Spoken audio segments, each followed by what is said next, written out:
All right, the Reds, it's the post-match pints after Liverpool's 4-3 win over Crystal Palace at Anfield. I'm joined by Fuad Hassan and Paul Johnson, and we're going to have a chat about that game. The Reds put us through the mixer a little bit there, it's fair to say, but we won, we went behind and we ended up winning. Paul, start with you. I think it's, you know, me and Neil Atkinson famously had a bit of an argument on a podcast years ago about character.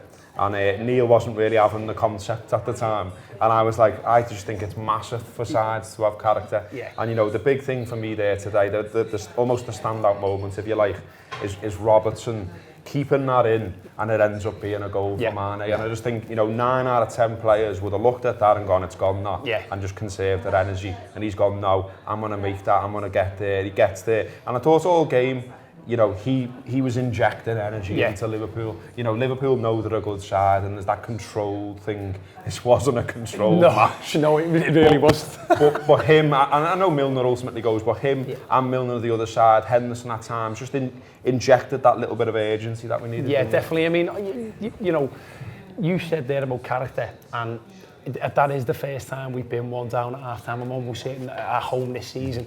And at half time, you think, okay, what's the response?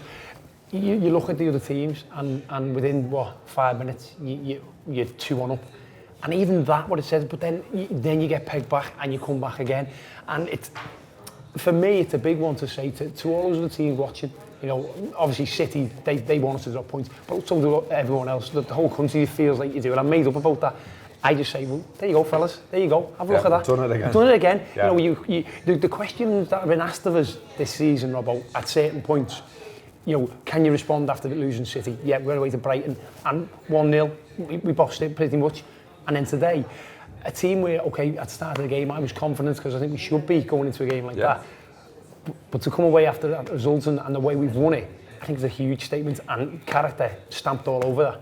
And only 15 games to go now for Fuad, so you know, we're all right, aren't we? We can cope with this 15 more times. No, but there's something in what Paul's saying, isn't there, in that almost, and I think one of you said it, is why we were setting up as well, almost like, you know, the routine wins, the 2-0s, the 3-0s, the 1-0s, whatever, where you just go, Liverpool have controlled it, they've struck, they've won, and they've come away with it. They're all well and good, and they are part of winning the league. But these type of days are part of winning the league as well, because it did, you know, people can look at it, and I'm sure they are elsewhere in the country, as Paul says, they're looking at it and they'll say, there's all kinds of fluky goals in there for Liverpool. You know, it's gone your way a little bit. Palace have a good go. We even actually see everyone see Roy Hodgson urging a football team to go forward. Really? Honestly, 87th minute, I saw him. He jumped up out of his little seat and he was like this. He wanted them all going forward, and I was like, I've never seen Roy Hodgson urge a side to go forward in my life.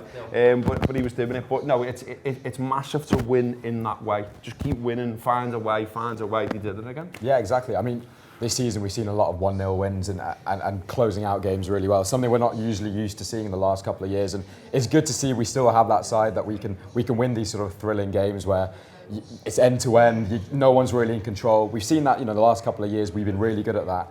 So it's good to know that these players, the new players we brought in, still have that in them to keep that going. Because at the end of the day, you're going to look back at this as just a win. I mean, you can look at the finer details and see, defensively, were we good there? Were we good enough in these certain periods of the game? But, you know, that second half was, the first 10, 15 minutes was brilliant. They came out flying. We really, I mean, the ground was bouncing. I thought attacking the Kop end, the Kop was bouncing. And it was just a really good... half time helps, doesn't exactly, and I think that was probably the time where we probably need to go 3-1 up. I think that would have probably seen the game out. But at the end of the day, 3 points is all that matters in this. You know, at the end of the day, we just get to that league win. Ultimately. My little favourite phrase at the moment is teams being in the red zone. I quite like that idea at the moment. And like, I thought Palace loads, although I think they probably deserve some credit for how they defended. And you know what you're going to get out of a Hodgson side, the banks are for and all the rest of it. But, you know, they were organised, they did do it well. But loads of times I just thought, oh, you lucky bastards. You know, like, there was loads of them, there was wasn't a few little breaks in the field and it seemed to be running to them. And probably teams watching it, and if we hold our hands up, we've probably had those breaks. We've had them as well, Their goal come from, again, something that's, it's all fine margins. We've been going on for a long time. But we're pressing. Their first goal, we're pressing. And we're literally probably about that much away from winning it. Is it McArthur? He keeps the ball really well. He does, and there's three around him. And literally, I think there's a little bit of luck to it, but then he does well. And then all of a He's out of it, and then all sudden, of a our sudden, shape's Harvey- gone. yeah, it's And a then Harvey Milner. they do really well. Yeah. He does well, Zaha beats him and then pulls back. And then again, once he's pulled it back, in the ground you go, all right, you still got a job to do, lad, and he did it. You know, he was a good striker, Yeah. and all of a sudden you won down. But again, I don't know by you how it felt, but by me, okay, you're going 1-0 down, and but there didn't seem to be that much panic from the crowd. everyone was all And then right. the team came out, and again, it helps massively scoring after a minute of the second half. And then again, scoring quickly.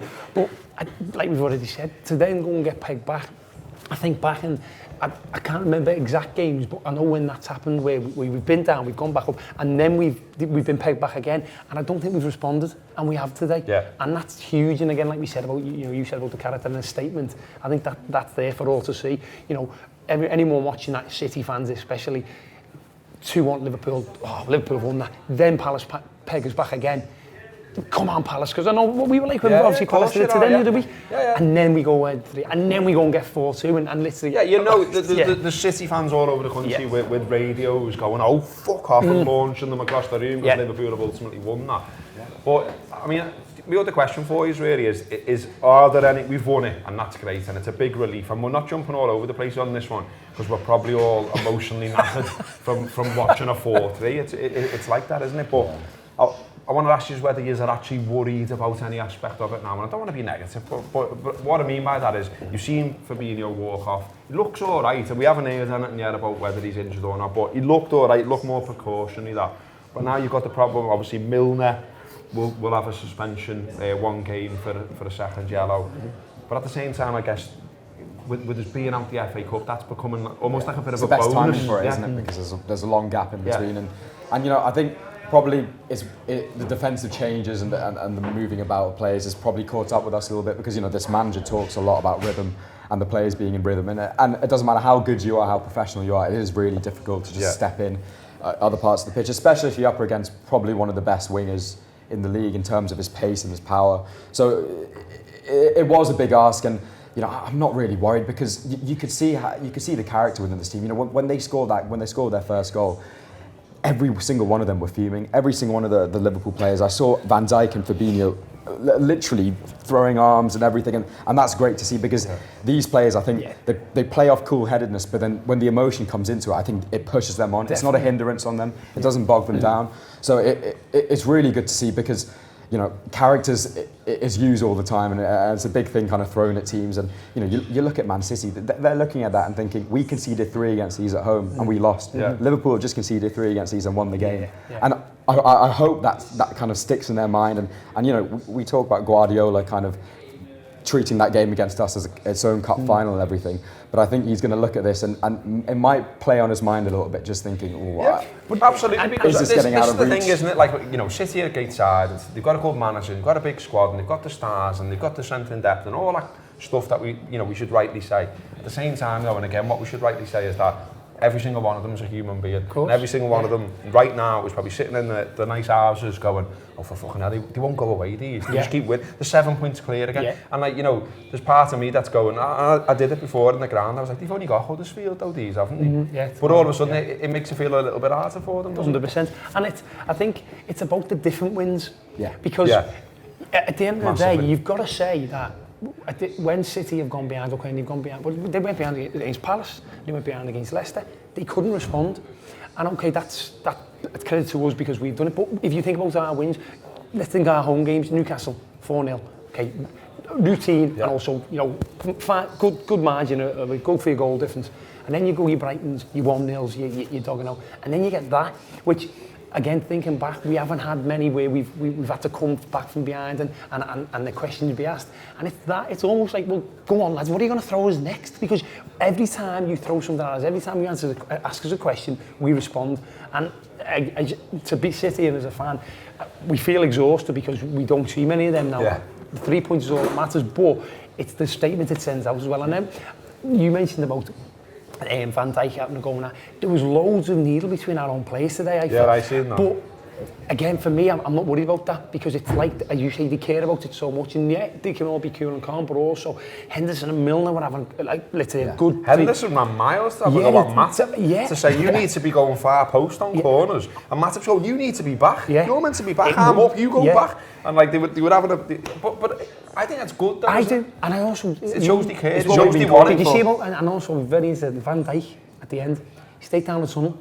Because he's the type of fella, he's a centre-half, and he doesn't want to concede goals.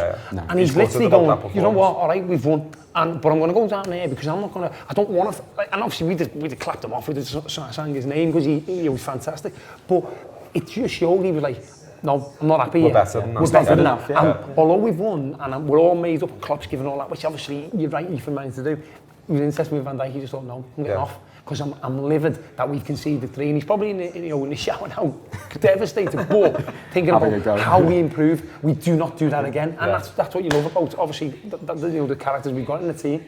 Yeah, it's all about standards, isn't it? Yeah. These players have come in and raised the bar so far high up that everyone around them has kind of pushed themselves to that level. Yeah. And that comes with, I don't think you see Matip having a go at Henderson last season or 2 seasons ago. I think this is all transmitted from the players that come in. And the senior pros like Milner who spread this kind of attitude and belief, and it's brilliant to see because it's what we've been calling for the last 2-3 seasons.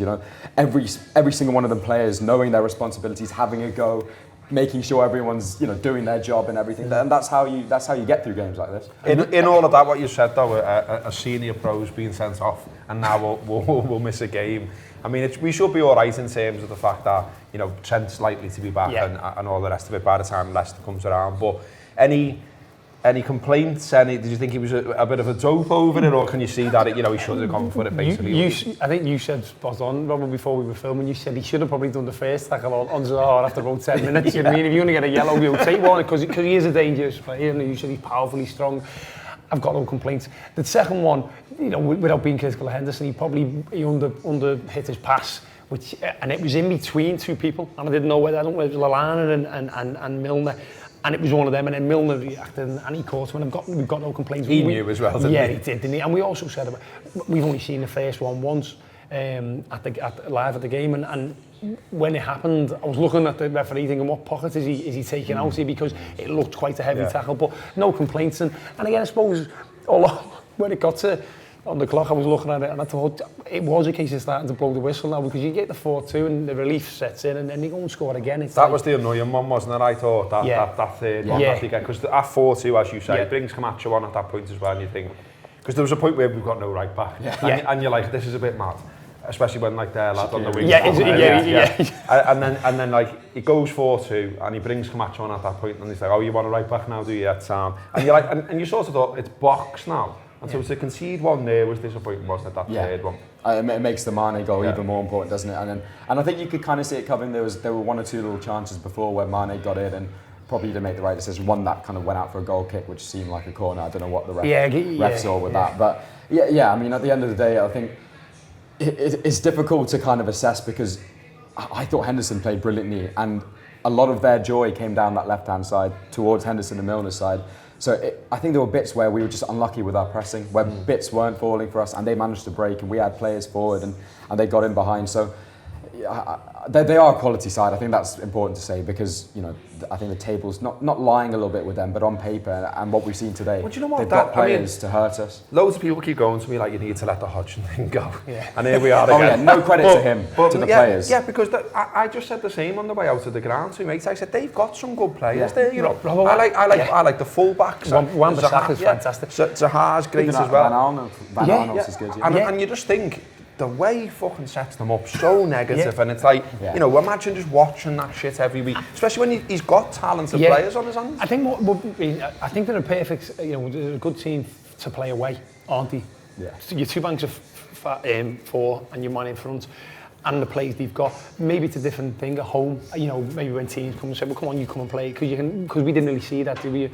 But I say when I was walking to the ground and I checked the team news, I went through it and exactly what you said. Townsend, we scored that pearl, didn't he, at City, and you go, and I was still confident, but they do make you think twice, and you've got to give them credit. We don't want to because of obviously our face, but at the end of the day, they've got some cracking players, and the team we can safely say who've caused us most problems at Anfield this season, haven't they? So credit where credit's due. Doesn't matter though. 32 games now unbeaten now in the league. Just give it to finish up. Just give us a top 3 each then from Liverpool side. Your top 3 performers. I thought really difficult, isn't it? I think Henderson was really good, brilliant. I thought both midfielders, him and Fabinho, were brilliant throughout the game. And then I think Robertson, what you said with that, we're keeping that ball in for Mane is unbelievable. Yeah. I think that just sums him up. It was brilliant. Yeah, I think the same. Mine too were Fabinho and Henderson. I think there was times when, people watching, everyone's got their own opinion, but there was times when probably they may have got caught out a little bit. But I thought in the vast majority of the time, there was something, Henderson down the right second half, squeezed the ball in the right time, won the ball back, just little things like that, lift the crowd. Yeah, down here. Yeah. And I think Fabinho plays the ball in for Milner, for Salah's goal, etc. So I thought them two in particular. I thought Salah did really well second half as well. You can see he picked it up, kind of thing. So and then Robbo. So yeah, there's no one different from me, but it's just great to come away with it. Yeah, it's fantastic. Yeah. The Reds still top, 7 points clear. Let's see what City do tomorrow. This is the whole idea of a title race, that you keep throwing it back to them. You keep saying, go ahead, let's see what you've got. Huddersfield, come on the boys. And by the way as well, if you've enjoyed the show, do give the post-match podcast a go as well. Neil et al. Currently recording that here as well. We're at Hotel Tier on Anfield Road. It is a good place to have a pint before and after the match. Probably long overdue that I gave them a shout, because they're very kind on letting us film in here after every Liverpool home game. So come down here, have a pint. It's a good place to come to. Up the Reds, top of the league. Hey! Enjoy your weekend.